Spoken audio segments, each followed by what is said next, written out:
अपने दौरे के तहत गाजीपुर पहुंचे यूपी के डिप्टी सीएम ब्रजेश पाठक ने विभिन्न मुद्दों पर बयान दिया है। मीडिया के सवालों का जवाब देते हुए डीसीएम ब्रजेश पाठक ने कहा कि सरकार गाजीपुर को नंबर 1 बनाने के लिए प्रतिबद्ध है। उन्होंने कहा कि गाजीपुर के विकास के लिए तमाम बड़े प्रोजेक्ट जारी है।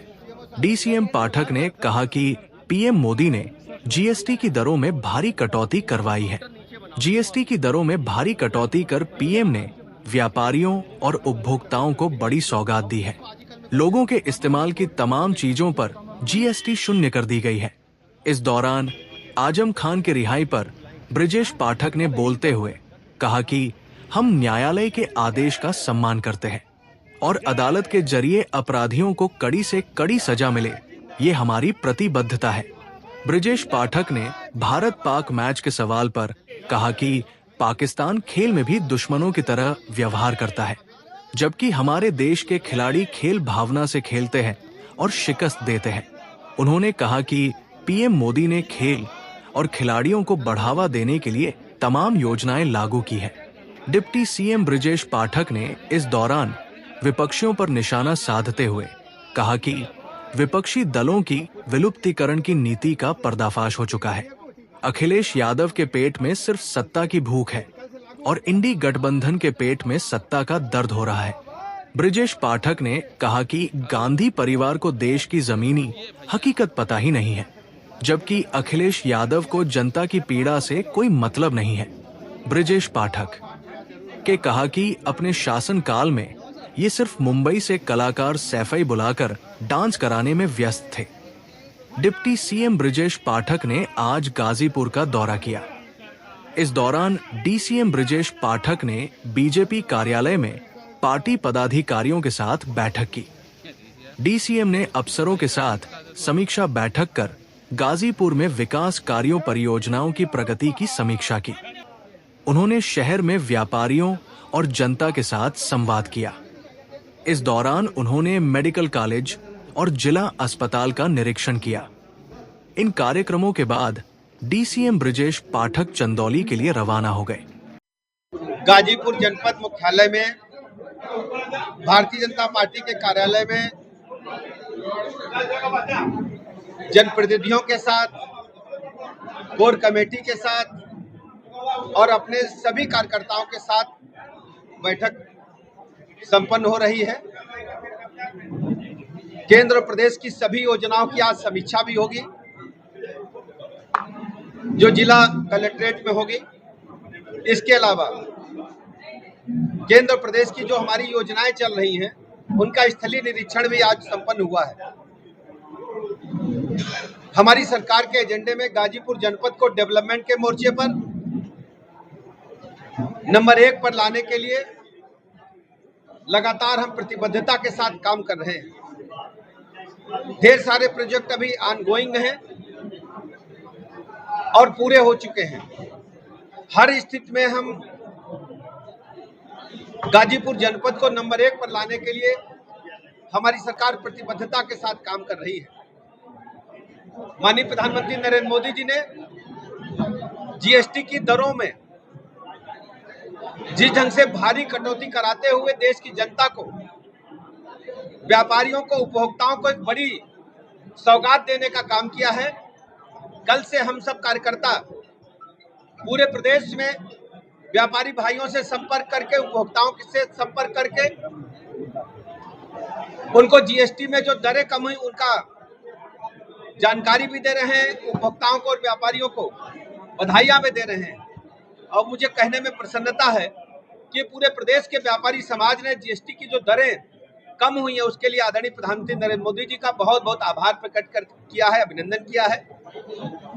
कई मामलों में जीएसटी की दरें शून्य हो गई हैं और कई मामलों में इतनी भारी कटौती हुई है कि जो बड़ी बड़ी गाड़ियां लोगों की पहुंच से दूर थी उसमें 1.5 लाख से अधिक की कटौती, कपड़े में, दैनिक उपयोग में आने वाली वस्तुओं पर भारी कटौती हुई है। कई मामलों में तो जीरो हो गया है। तो मैं उत्तर प्रदेश की तरफ से, गाजीपुर की तरफ से आदरणीय प्रधानमंत्री नरेंद्र मोदी जी का हृदय की गहराइयों से बहुत बहुत अभिनंदन करता हूँ। मंत्री जी, आज जो है आजम खां जी जो जेल से रिहा हो रहे हैं, उसको लेकर क्या कहेंगे? देखिए, माननीय न्यायालय ने जो भी निर्णय लिया है हम उसका सम्मान करते हैं। हमारी प्रतिबद्धता उत्तर प्रदेश में अपराध और भ्रष्टाचार पर जीरो टॉलरेंस को लेकर के है। अदालत के माध्यम से अपराधियों को कड़ी से कड़ी सजा मिले, इसके लिए हम सब लोग, हमारी सरकार पैरवी करती है और जो भी माननीय न्यायालय निर्णय देती है हम सब उसका सम्मान करते हैं। अटकलें लगाई जा रही है कि बसपा में जा सकते हैं? अभी इस बात की कोई जानकारी मुझे मिलेगी तो बताएंगे, अभी तो हमने अखबार में देखा नहीं है सर। मंत्री जी, भारत पाकिस्तान के मैच में पाकिस्तान के खिलाड़ी ने अर्धशतक बनाने के बाद गन फायर सेलिब्रेशन किया था। आप जानते हैं कि जो हमारे पड़ोसी देश है, खासकर पाकिस्तान की चर्चा करना चाहेंगे।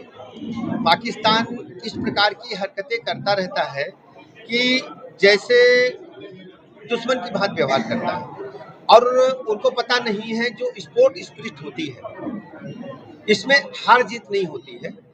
इसमें हम अपनी सोसाइटी को ऐसा संदेश देते हैं कि हमारे देश के खिलाड़ी दुनिया के पैमाने पर चमके।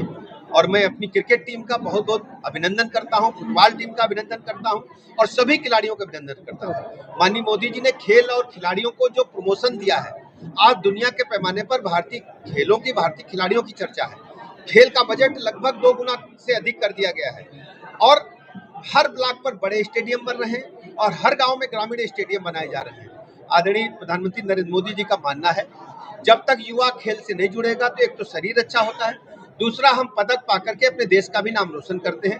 हम प्रदेश भर के सभी खिलाड़ियों का आह्वान करते हैं कि माननीय मोदी जी ने जिस ढंग से खेल और खिलाड़ियों को बढ़ावा दिया है, सब लोग जुटे और पाकिस्तान को हर खेल में हर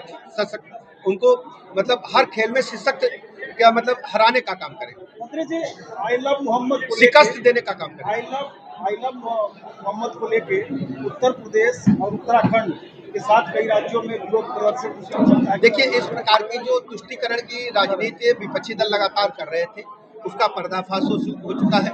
हमारी सरकारें माननीय मोदी जी के नेतृत्व में सबका साथ, सबका विकास, सबके विश्वास के आधार पर जन जन को जोड़ करके एक भाईचारे का वातावरण पूरे देश में क्रिएट हो रहा है। सर, अखिलेश यादव को क्या कहेंगे? उनका यह कहना है भाजपा जाए सब खुशहाली आए। देखिए, अखिलेश यादव जी के पेट में भूख है सत्ता की और उनके जो इंडी गठबंधन के नेता हैं उनके पेट में दर्द है सत्ता का और ये दोनों राजकुमार सत्ता जाने से छटपटा रहे हैं। एक तो आप जानते हैं कि गांधी परिवार ने आजादी के बाद से कई दशक तक देश पर और प्रदेशों में शासन किया और इनको पता ही नहीं जमीनी हकीकत क्या है। अब जहां तक राहुल गांधी जी के परिवार के लोगों को जानते हैं, वो तो चिप्स से सोना बनाने की मशीन लगा रहे थे और उनके जो पूर्व नेता रहे, उनके परिवार के लोग रहे हैं, वो चीनी की गुड़ की सीधा बुआई करा रहे थे। उनको पता नहीं था गन्ना बेरने के बाद रस निकलता, रस के बाद चीनी और गुड़ बनता है। लेकिन दूसरी तरीके से ये भी वही है, इनको भी सत्ता पारिवारिक विरासत के रूप में मिली है। इनको उत्तर प्रदेश की आम जनता की पीड़ा से कोई मतलब नहीं है। समाजवादी पार्टी जब जब सूबे में सत्ता में रही है, गुंडे, बदमाश, माफिया, लुच्चे, लफंगे सत्ता के संरक्षण में पनपे हैं और समाजवादी पार्टी तो मैं कहता हूं सूप बोले तो बोले, चलनी का बोले जिसमें 72 छेद।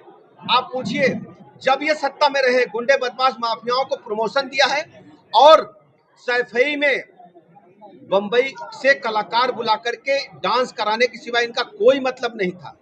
इनको प्रदेश की जनता से कोई मतलब नहीं। ये जाति आधारित पार्टियां हैं, परिवार आधारित पार्टियां हैं। पार्लियामेंट्री बोर्ड एक घर में रहता है, जब टिकट बंटते हैं तो एक घर के 6-6 लोग टिकट पाते हैं। भारतीय जनता पार्टी कार्यकर्ता बेस्ड पार्टी है, जन जन को जोड़ती है, लोकतांत्रिक व्यवस्था को मजबूती देते हुए हम पूरे प्रदेश को, देश को आगे बढ़ाने का काम कर रहे हैं। आज पूरे देश में 25 करोड़ लोग गरीबी रेखा से ऊपर उठ चुके हैं। आज हम कह सकते हैं पूरे उत्तर प्रदेश में सर्वाधिक एक्सप्रेसवेज हमारे पास है। यही बिजली, जो बिजली आप जलती देख रहे हैं, गाजीपुर में पूछिए 17 से पहले एक हफ्ता दिन में आती थी, एक हफ्ता रात में आती थी समाजवादी पार्टी के शासनकाल में।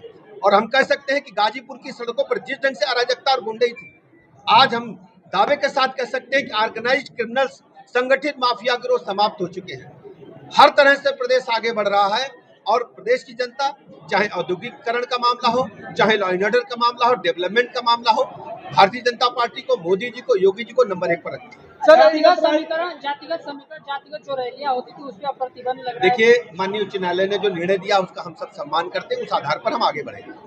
क्या लग रहा है इससे कितना नुकसान या फायदा? देखिए, माननीय न्यायालय ने जो निर्णय दिया है हम सब उसका सम्मान करते हैं, उसी को आगे बढ़ते हैं। इस पर कोई टिप्पणी न्यायालय के निर्णय पर नहीं होती। मंत्री जी